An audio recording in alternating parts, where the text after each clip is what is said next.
நல்லா சொல்கிறேன், கேட்டுக்கோங்க. இன்னைய சுச்சுவேஷனுக்கு உங்ககிட்ட ஒரு நல்ல வேலையோ இல்லை பணமோ இல்லை அப்படின்னா உங்களை யாருமே மதிக்கவும் மாட்டாங்க, உங்களை யாருமே வேல்யூ பண்ணவும் மாட்டாங்க. நீங்கள் என்னதான் நல்லவங்களா இருந்தாலும், என்னதான் ஜென்யூனாக இருந்தாலும், இந்த பணம் ஒன்று உங்ககிட்ட இல்லை அப்படின்னா நீங்கள் இருந்தும் இல்லாததுக்கு சம்மந்தம்.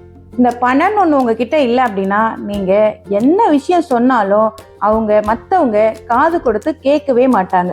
ஸோ நான் என்ன சொல்ல வரேன் அப்படின்னா, இன்னைய ப்ரெசன்ட் சுச்சுவேஷனுக்கு மணி, ஒரு நல்ல ஜாப், அதாவது பணம், வேலை அப்படின்றது நம்ம ஒரு அவசியம்ன்றதை தாண்டி ஒரு அத்தியாவசியமாக மாறிடுச்சு. ஸோ உங்களை எவ்வளோக்கு எவ்வளோ நீங்கள் க்ரோ பண்ணிக்கிறீங்களோ, எவ்வளோக்கு எவ்வளோ உங்களை வளர்த்துக்கிறீங்களோ, அவ்வளோக்கு அவ்வளோ உங்களுக்கு மதிப்பும் மரியாதையும் தானாக தேடி வரும். ஸோ பணம் இருந்தால் தான் நம்மளை மதிப்பாங்க, மைண்டில் வச்சுக்கோங்க.